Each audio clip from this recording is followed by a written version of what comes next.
All right. How you all going tonight? I hope you're doing really well. But in tonight's video, I'm going to show you how to not get eaten alive by inflation. Basically going to take you through some super simple and practical steps to start outsmarting inflation. Let's give everyone a few moments to jump on. But yeah, while we're waiting, I'd love to know if you're here live with me. Let me know. If you're watching the replay, let me know. It's good to know, I guess, who's here. But yeah, so for those of you who don't know me, and there might be a few here tonight, my name's Josh Redman, and I'm an ex-financial planner with one of the major banks here in Australia. But now I'm here because I help people just like you save crazy amounts of money in a short space of time, helping you change your approach to money so you can build security and confidence into your money, knowing that whatever happens, you're going to be fine. You're going to be protected, getting rid of any sort of stress or anxiety around your situation. Now, obviously, inflation is a word we keep hearing so much about everywhere at the moment, and the world has changed so significantly in the last few years. But all this does is really highlight the need for you to really get on top of your money and sort it out so you don't get eaten alive, basically. But yes, I mean, if on any level, if things feel out of control right now, if you make good money and you have nothing to show for it, or if you're in survival mode, living pay to pay when you feel like you shouldn't be, this is for you tonight. Also, make sure to stick around at the end. A little while ago in the group, I asked if you guys wanted to see behind the curtain of one of the major tools that I use with my potential clients. So stick around for that. We're going to go through that at the end as well. But let's jump into it. All right, so the first thing is, what is inflation? A lot of you probably know what it is, but we're going to go through that quickly. But obviously the idea is the costs of goods and services are going up and up. And that's exactly what we're experiencing right now. The cost of living is going up. Everything's costing more. Groceries, fuel, utilities like gas and electricity, just everything is going up and up. And in response to that, what a dollar is worth is no longer what a dollar is worth or was worth. So the idea is that your buying power becomes less and less because, a dollar doesn't buy what it used to buy. Originally, inflation began due to supply chain shortages and breaks in supply chain due to the impact of COVID and energy supply disruptions, even, Russia invading Ukraine to some extent. But then here in Australia, large corporations saw their opportunity and started upping their prices. And corporate greed is actually responsible for more than 69% of inflation that we've seen here in Australia, which is absolutely incredible. So then, as we watched inflation increase, the RBA did the only thing they know how to do and started raising interest rates. That is their single lever. They up and lower, they raise and lower the interest rates, and that's the lever that they pull. And data actually shows that without the excess price hikes that we've seen from large corporations through the pandemic, inflation would have actually been within the RBA's target band for inflation, and hence we would have not needed to have the 9 extreme back-to-back interest rate rises that are crushing households and mortgage holders and fueling, this cost of living crisis. But this is the reality of life right now for all of us. So here's the real question. What's in my control and what's not? Knowing what inflation is and what's caused it, it's easy to see how little control we have over what creates inflation in the first place. But a lot of us get stuck because we focus on the things that are outside of our control. The more we do this, the more disempowered we are, and the more frustrated or disappointed or angry or anxious we feel. And in contrast, the more we focus on what's in our control, the more empowered we are, the more we can actually do something useful. So tonight, I've got 4 super simple and practical steps to help you really grab a hold of the things that are within your control and start really tackling the impacts of inflation that you might be feeling right now, so we don't get eaten alive. All right. So they're super simple, super practical. We're going to jump right into them. Now, the first one is a weekly review, or if you're a member of a serious relationship, a team meeting. Okay. So what this is basically I want the both of you, I'm going to pretend like you're in a serious relationship. If you're not, still do the same thing, but sit down, get your accounts out, look at what's happened in the last 7 days. Look at the spending that's happened, the money, and where your money's gone in the last 7 days. Okay. Now, this is not a space, and I need to stress this, this is not a space for any sort of blaming. Okay. We're not here to point fingers at all. We're not here to dish out any guilt or shame. We don't want to feel guilt and shame because they are the least motivating emotions. We are doing this for one simple reason. And that reason is we are raising awareness about where our money is going. That is the only thing we are doing. And the reason that we are doing that is because it means that we're more intentional. So if you become hyper aware of where your money is going, you become more intentional with your money. And that is what we're looking to achieve here. Nothing else. We are literally, we want to get hyper aware about what's happening, and we are going to become more intentional on the back of that. The second thing is all about getting organized and starting to plan. So when we kind of sit down and do these reviews, okay, or these team meetings, we want to take another portion of that time and start thinking about the week ahead, what that's going to look like, what bills do we have that are coming. And we want to think about, okay, what are some of the things that we can do to start reducing any sort of unnecessary spending. And sometimes that falls under this idea of meal planning, sitting down and going, okay, this is what we're going to eat this week. And then on the back of that, being able to organize your shopping. Okay. So we're not doing multiple, 5, 6 trips to the supermarket each week, and we're not wasting food each week. Okay. There's a couple of levers that we can pick, or I guess a couple of levers that we can pull. But we're also wanting to think about what events do we have this week? What are the kids doing? What are we doing? Do we need to be here on this night and that night? And that is just going to help you guys really get really organized and start planning out really well. Now, the next thing is that we kind of want to, I guess, open up that planning a little bit. We don't want to go so micro that we miss some of the other things. We want to start thinking about the months ahead. And I call this section like what's on the radar. So what have you got coming up that you need to start thinking about? We just want to download all of that onto a bit of paper or something like that. We kind of want to start thinking about, okay, well, what birthdays do we have? When's Christmas? When's Easter? Like, just what's our next family event? But we want to kind of get it all out, because what we want to avoid is last minute things and not being organized and planning.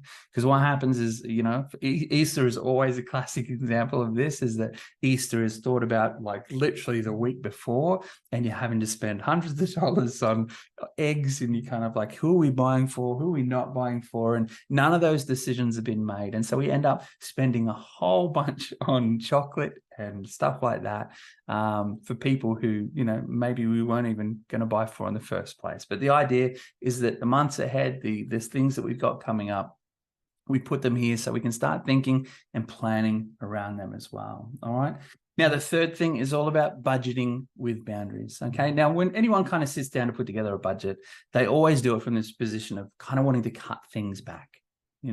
But really that's not the way to approach a budget. The idea of sacrifice and giving up the things that you love makes saving something painful and impossible to maintain for the long term. We want to avoid that.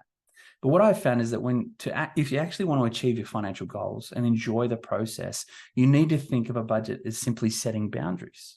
Okay, not sitting down and cutting back, but setting boundaries. So get rid of the idea of sacrifice and replace it with the idea of setting healthy spending boundaries. So when you're sitting down to plan your week, set some standards. Okay, well, what are some of the things that what would you like to spend this week around certain areas? So how much would you like to spend on groceries this week?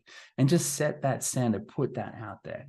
Because, that's just an important thing to do each and every week. And then you get a chance to review it when you sit down and do your review the following week. Okay. But you also need to realize that there is a natural ebb and flow to these things.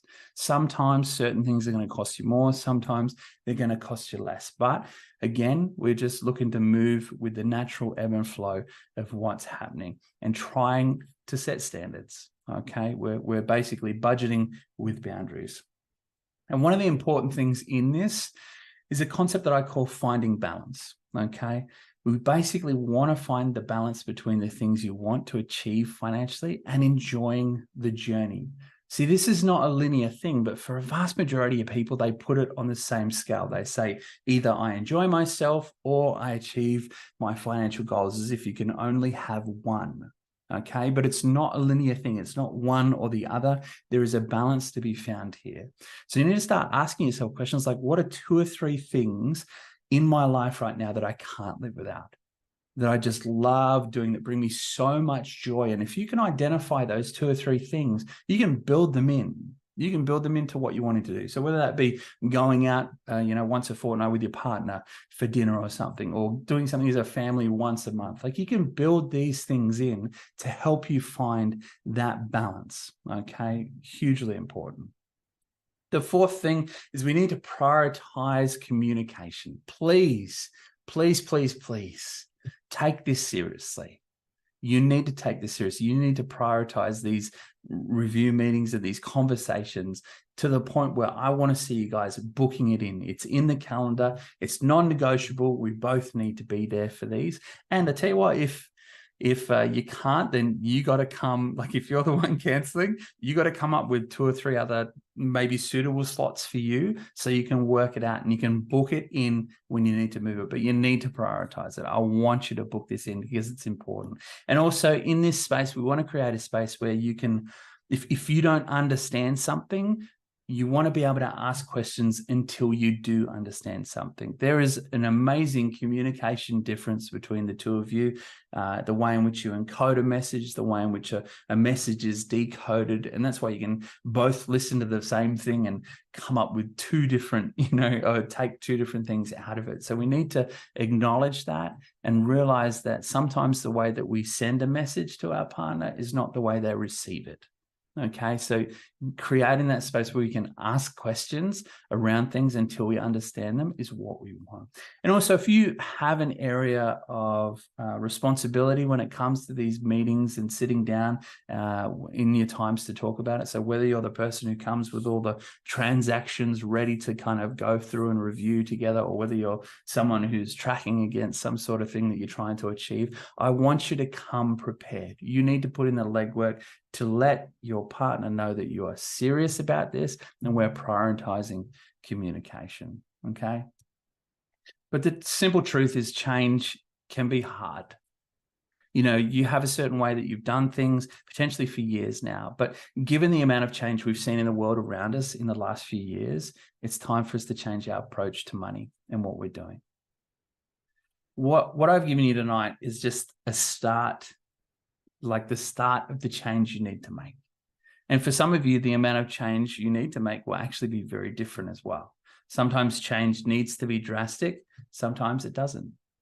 The more you lean into these 4 practical steps, the more aware you will become of the level of change you guys need to make. Again, I tried to make this really simple, really practical for you tonight as much as possible. But if you want to know what change would look like for you, if you want to know what financial benefits would be waiting for you on the other side of making this change, I want you to complete the Wealth Potential Calculator. And that's what I'm going to bring up right now. Yes, perfect. So on this post somewhere, I'm going to make sure that there's a link to this, but this is the Wealth Potential Calculator. And the first thing that I want to stress more than anything else is that everything that you send me is just for my eyes only. It is confidential, it is safe, it is secure, and I have made sure of that. I don't want you to send, like, this information is not getting passed on to anyone or anything. This is just me. And this essentially is the information that I need to help you find out what's possible. But basically, you come through this. Again, first section is about what's your relationship status, where are you? Is this a single or couple arrangement? Then we move into what's your before tax household income per year to the nearest 10,000. Then we move into what are some of the key things that you'd like to achieve. So 40,000 saved in 12 months and pay out a car loan of 15,000 in 24 months. And then, okay, are there any non-essential spending that happens? Yes, give 2 examples. They've got takeout, Uber Eats, or, menu log, or buying extra toys or things or clothes for the kids. These are just common ones that I see, but this is, just an idea to give you an idea of the actual form. So how much money have you managed to save in the last 6 months? Okay. And then we get into the regular expenses that you have. So, we've got rent, food, fuel, phones, internet, electricity, gas, school fees, childcare, all that kind of wonderful stuff, all in there. I guess one thing that I didn't think of, there'd be a car repayment there as well. But then we move into this other section. Okay, is there any other information you believe is relevant? So, the investments or debts, and obviously they're saying, oh, we've got the car loan still, and I've got $6,000 worth of shares through a work bonus program. Again, just common things that I see.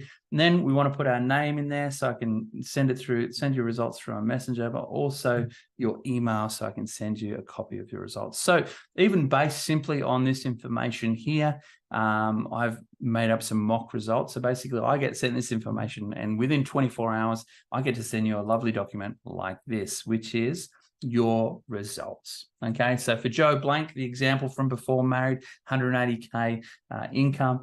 Based on that information and the information they provided, it's $9,000 to $12,000 within 12 weeks is what they could have.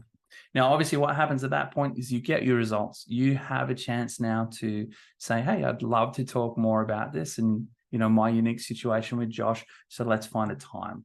And basically, we might as well open that while we're here. You get chucked into my booking calendar here for a 45-minute strategy session. Again, it's more to talk about unique situations, see what's possible. It's private and at no cost to you. So there's some available times in here. You click on the date, find your time.